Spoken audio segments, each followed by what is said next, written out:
Hello everyone, we're going to get started with the TED Talk presentations, Designing the Future. Thanks for joining us. My name is Harry Olson, and I am one of the presenters. Before we get started with introductions and presentations, just a note on the agenda. We're going to have 3 presentations today. With an eye on the clock, we're going to have a dedicated Q&A at the end. We'll wrap up in time and just head for lunch. So, introductions. I am Harry, VP for Snuneymuxw Club. Today I'll be talking about how communications became the driver for change. When the Snuneymuxw Club shifted to thinking itself as a brand, not just a club, a lot of its challenges became opportunities. I'll kick things off, and here we go.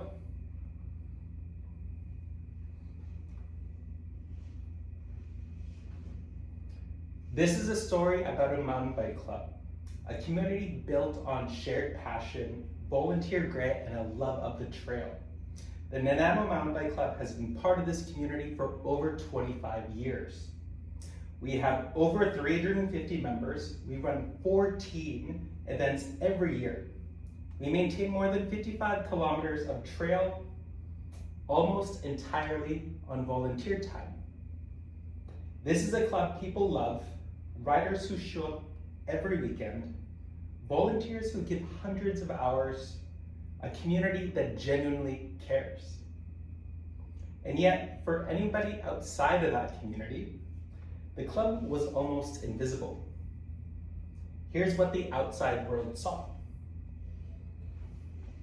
A website that had been touched in years, social channels that looked like 3 different organizations, because honestly, 3 different volunteers had been running them independently. No clear voice, no consistent story, no obvious way in for somebody who wanted to get involved. My name is Harry, designer turned trail steward, now VP of Snuneymuxw Mountain Bike Club. In my design career, I've seen this pattern before. Organizations with incredible substance, real value, real community, real impact, that hadn't figured out how to make that legible to the people around them.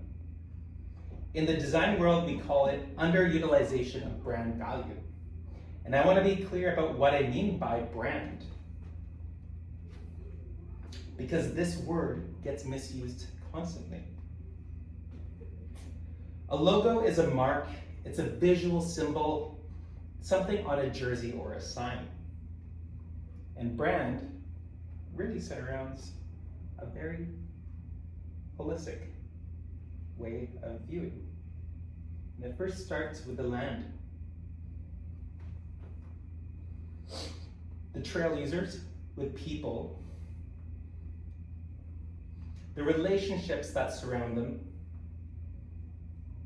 the community that they're a part of, local bike shops, partners, sponsors, and policy, provincial, local, federal. Brand shapes this. It's the first point of contact, the relationship that people feel with your organization.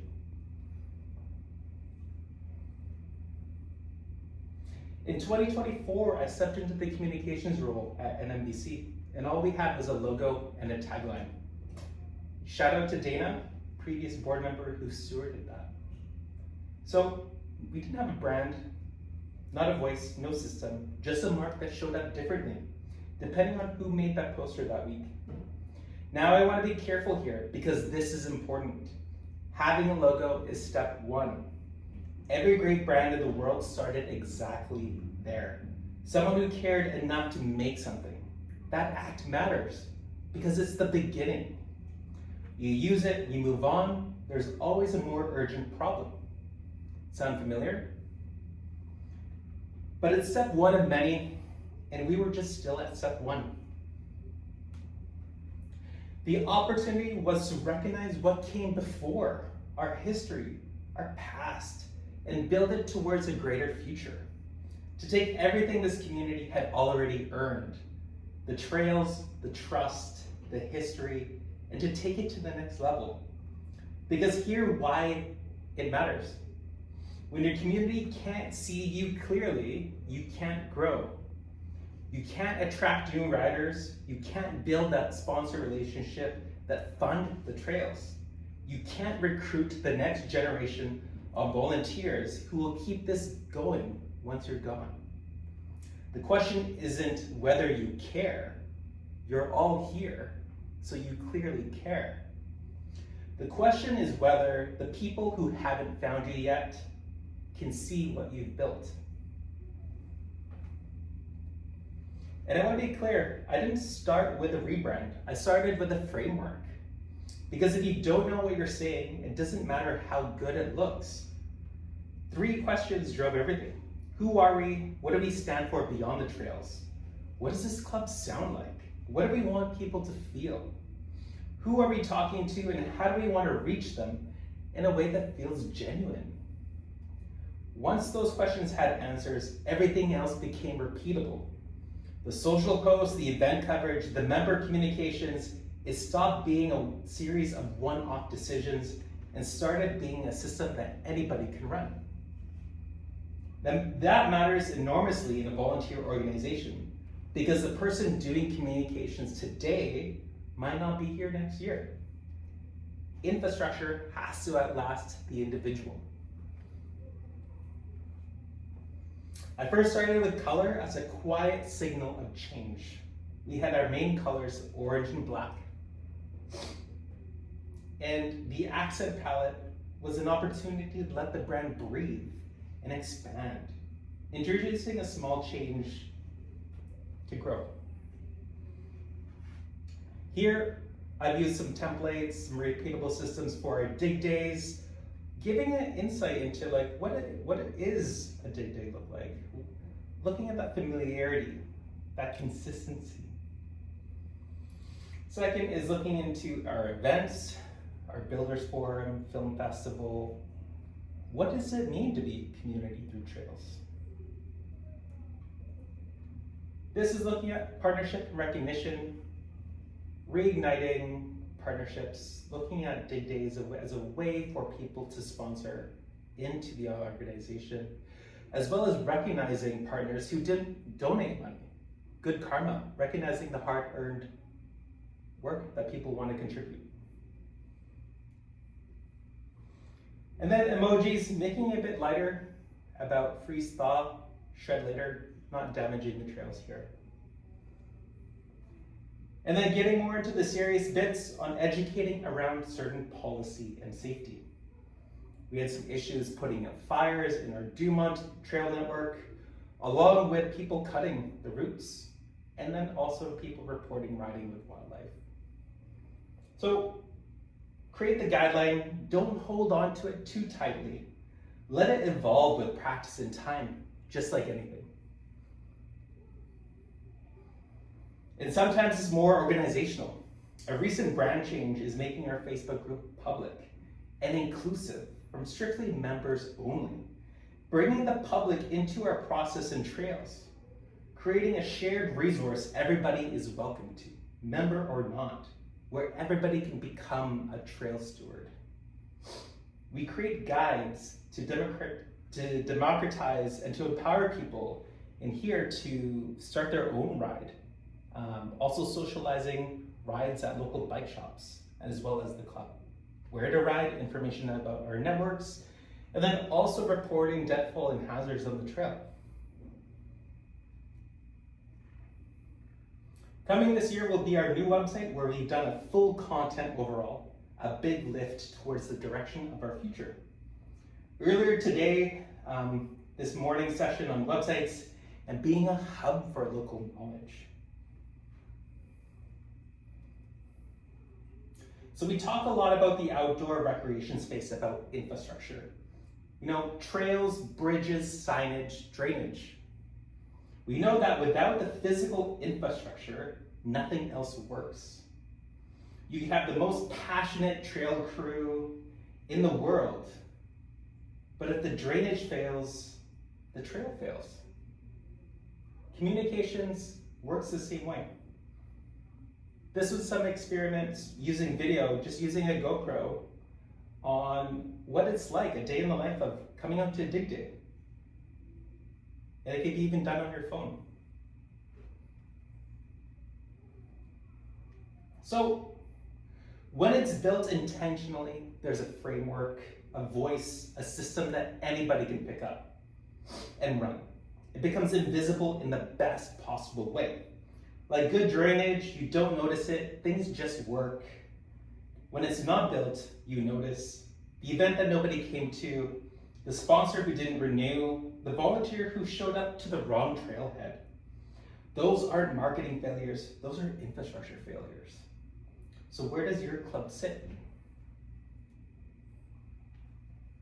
So before this conference, I asked these questions to clubs across BC.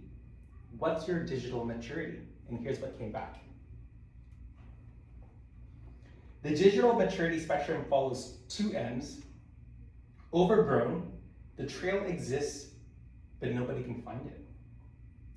No digital presence, no voice, no system. The club lives entirely in someone's inbox.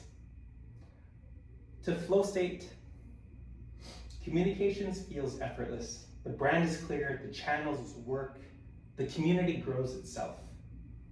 New riders find you before you find them. Most clubs in BC sit somewhere, in the middle. Not broken, but not yet legible.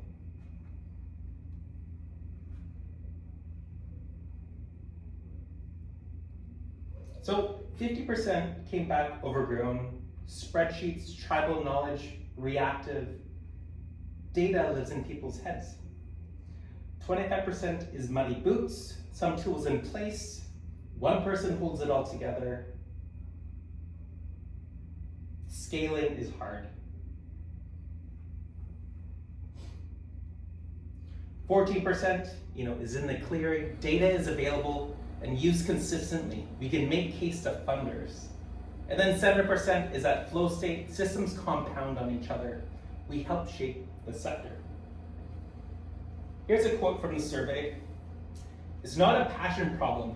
Every club in this room is full of passion. That's an infrastructure problem. The most common barriers, cost and skills, not motivation, not vision, the tools, and the capacity to use them. Tools can help close that gap, including AI, what used to require a communications team and a budget, can now be done by a passionate volunteer with the right framework and an internet connection. But, and this matters, no tool replaces a conversation. The most powerful thing you could do for your club's digital maturity isn't downloading an app. It's talking with people in your community, understanding what they need, building trust in person. The infrastructure supports that work. It doesn't replace it. So here's a question. Where are you on that spectrum? And what's one step towards that flow state? I want to take you back to the club I described at the beginning. World-class trails, passionate volunteers, a community that genuinely cares. Underutilized brand value, a website that hadn't moved, a community that couldn't yet see what the club had built. All the ingredients, nobody had assembled them. That club exists everywhere in this room. Maybe it's your club. So here's what I know that I didn't know when I started. Transformation doesn't begin with a new trail or a new event or a new board. Sometimes it begins with a decision to take seriously the way your organization shows up in the world. Not because optics matter more than outcomes, because legibility is what connects your outcomes to the people who need to find them. So, the trails didn't change. The people didn't change. But when the community could finally see what we built, really see it, something shifted.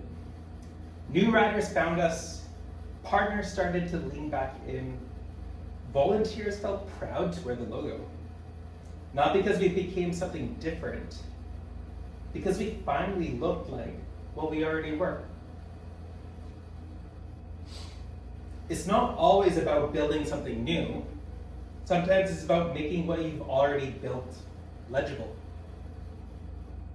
Some key takeaways today: find a dedicated person. A brand needs a champion, not a committee. Define your brand values, your brand guidelines. Who are you? What is your voice? What do you stand for? Make it repeatable, build infrastructure that anybody can pick up and run. And then start with a logo, but don't stop there. A brand is what people feel.